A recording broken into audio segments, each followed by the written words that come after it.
Hi and welcome back to the video. My name is Robin and I'm a Filipino scientist po dito sa Latvia. So ano po yung opinion nyo kapag tinanong kayo, ano po ba yung isang scientist? So most probably when people think of a scientist, they often think someone wearing a lab coat or someone who is mixing chemicals in the laboratory. So as a Filipino scientist in Europe, I recently joined an international consortium that studies living microorganisms in public transportation systems. And today I want to show you what goes into preparing for one of the largest urban microbiome projects in the world. So for the context, during this Global City Sampling Day, naglilibot po yung mga scientists around the world para mangolekta ng samples sa iba't ibang cities, iba't ibang transportation systems, kung saan ay tatagalugin ko na lang po para mas maraming makakaintindi. Kung saan yung mga swab, parang kukut-kutin na namin yung mga surfaces ng mga public transportation system na malimit hinahawakan ng mga tao.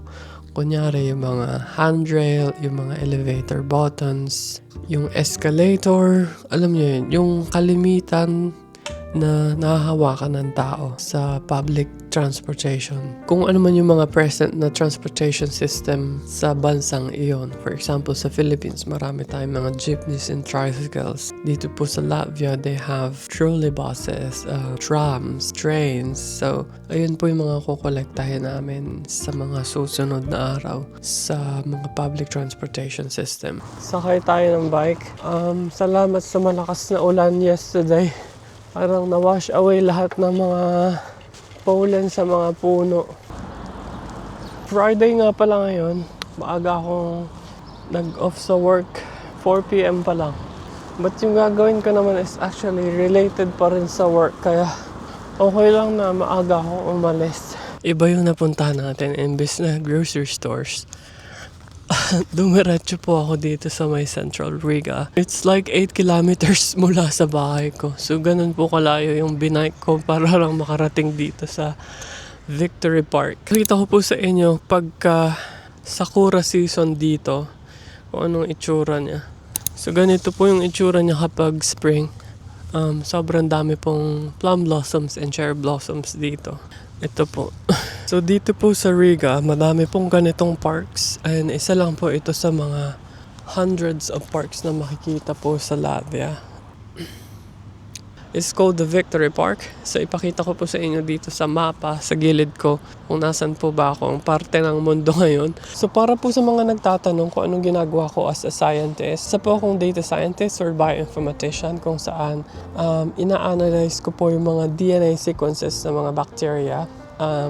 Nagko-collecta po kami ng mga DNA. Ano po ba yung DNA? It's deoxyribonucleic acid. So ang kino-collect po namin is yung mga DNA samples from humans, from plants, from environment, from animals. So, napakalawak po ng sakop ng antimicrobial resistance. So, kung narinig nyo na po yan, it's considered as a silent pandemic. Especially nung natapos yung COVID-19 pandemic kung saan marami po yung mga tao na nagkaroon ng mga secondary bacterial infections. So yung iba na ospital, yung iba ay nagkaroon ng mga bacterial infection.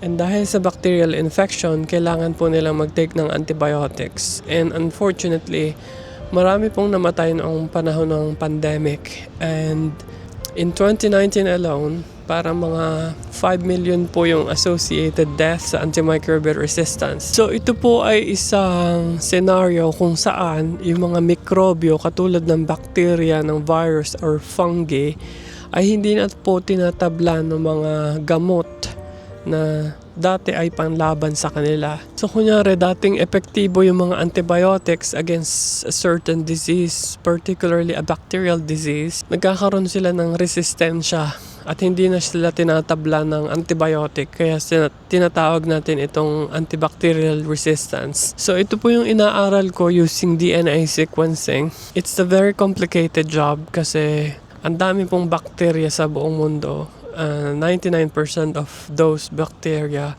ay hindi po natin pwedeng i-culture sa laboratory. So ang ginagawa po ng mga scientists is sinisequence po natin yung DNA niya or yung genetic material ng mga mikrobyong ito. So meron po mga special na machines para gawin yan. So ito po yung mga ginagawa ko as a bioinformatician, mag-analyze ng mga DNA sequences using programming languages. So I will not go into details kasi it's a little bit confidential kung ano yung mga ginagawa ko. So samahan niyo po ako, itutur ko kayo dito sa Victory Park kahit wala kayo dito ngayon, para na rin tayo magkasamang magbabike together. It's Friday evening kaya wala pong masyadong tao. Most likely yung mga tao ngayon ay nasa Central Riga para mag-inom sa mga pub, which is not my cup of tea. Kaya, so itong Ferris wheel na to ay nasa Victory Park din. Kagaya din po siya ng London sa UK.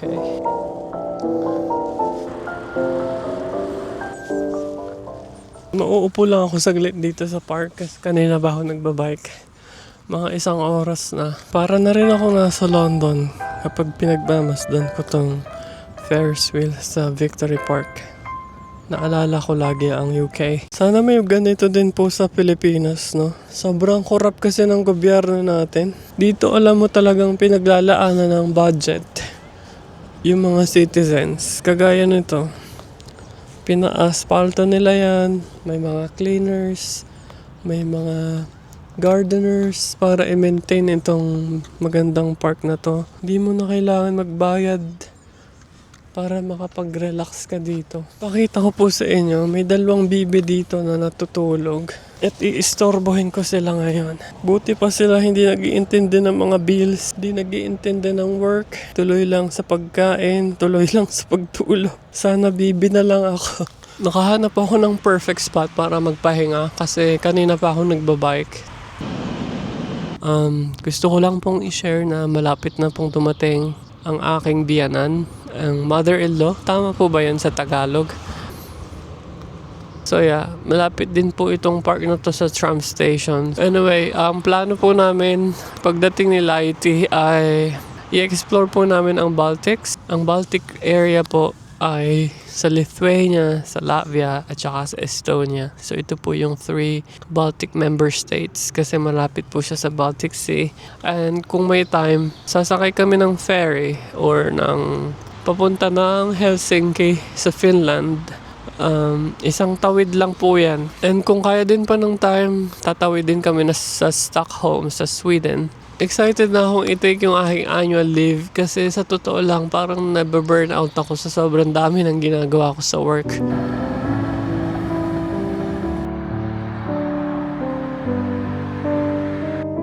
Nandito na ako sa bahay. Nagbike ako ng mga 1 oras at kalahati. And nakapamili na rin ako ng mga kailangan ko sa sampling.